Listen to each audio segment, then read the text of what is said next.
little guy. Hi. Hello there. Oh, okay. Goodbye. Hello everyone, my name is Nix. Welcome back to another video. Today I want to talk about how I knew that I was a witch. So looking back at my childhood, when I was younger, I used to love being outside. I used to climb trees all the time, and actually I used to talk to trees too. Like, I saw trees as sentient beings. I had a really strong connection to trees. I was into gemstones and fossils. So I remember when I was a child still living in New York, I had this one tiny piece of rose quartz crystal that I loved very much. And unfortunately, I accidentally swallowed it one day. I had it in my mouth. I think I was like trying to clean it, so I put it in my mouth and was swishing it around and then accidentally swallowed it. I had to have been like maybe 5 or 6 years old. Other things, growing up around age, I don't know, 6, 7, 8, I was fascinated with astronomy and outer space. Planets, stars, constellations, all that stuff really spoke to me. I loved it. I loved learning about it. So other than that, growing up, I was a devoted Christian. I was up at 6 a.m. every morning before anybody else in the house, reading my Bible and praying. I would go to church every Sunday, even if it was optional. I would still go to church if I was able to. I would talk about Jesus to everybody that I knew. In that sense, I was a spiritual person from a young age. I established a spiritual practice and a daily routine from a very young age. I was maybe like 11 or 12. I had this spiritual daily practice. And I got away from that somewhere around my early teens, and then into my 20s, I was pretty much completely away from that daily routine, but still considered myself a Christian up until about the age of 25. Around the age of 25, I started getting back into crystals and studying their metaphysical properties this time, not just collecting them because they looked pretty. I started looking into New Age spirituality and questioning organized religion. I bought my first tarot deck, and I got involved in Nichiren Buddhism when I was in college in my early 20s. And then I also around that time started researching and experimenting with witchcraft, and then fully devoted myself to the craft towards my late 20s. So yeah, my witchcraft journey was kind of a gradual process. But anyway, how did I know I was a witch? I didn't.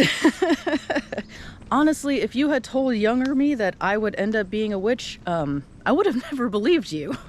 I probably would have swore to myself that I would never let that happen, being the very devoted Christian that I was. So all these trends that are like signs you were born a witch or how to know if you're a witch, honestly, they're all complete bullshit.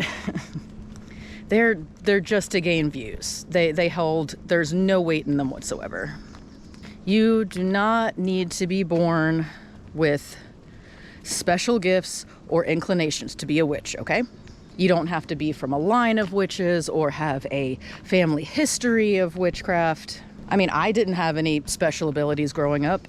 No psychic abilities, no talking to spirits, nothing. I didn't question organized religion when I was younger. In fact, I was very much devoted to it. And to my knowledge, nobody in my family was a witch. They were mostly Catholic as far as I know.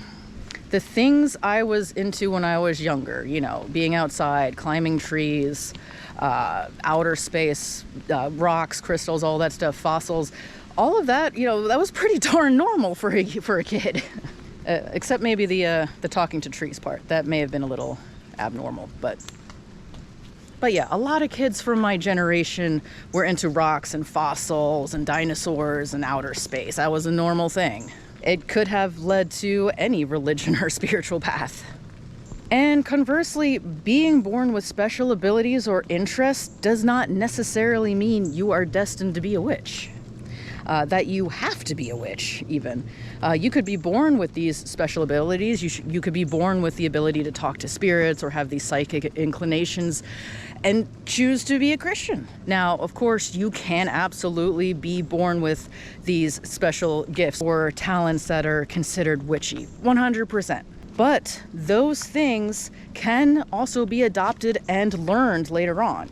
You don't have to be born with them. You do not need to be born with them to follow the path of the witch. It just means that you might have to put a little extra work and time into learning and mastering them, but that's perfectly okay. It doesn't lessen the fact that literally everyone and anyone is capable of adopting and learning these skills if you so choose.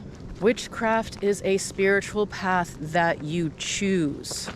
It was a path that I chose after much research because I resonated with it. I agreed with everything about it and it felt right to me. You choose your path. That is the beautiful thing about free will. Do your research, choose whatever path that you agree with, that you resonate with, as long as it makes you happy and you're doing no harm. As long as it makes you a good person, it spurs your self-development, and you find fulfillment in it, choose whatever path you want. So yeah, just wanted to put that out there today. I hope you all are having a beautiful day, a beautiful summer. I hope you're getting outside and enjoying nature and the beautiful warm weather. And I will see you all in my next video.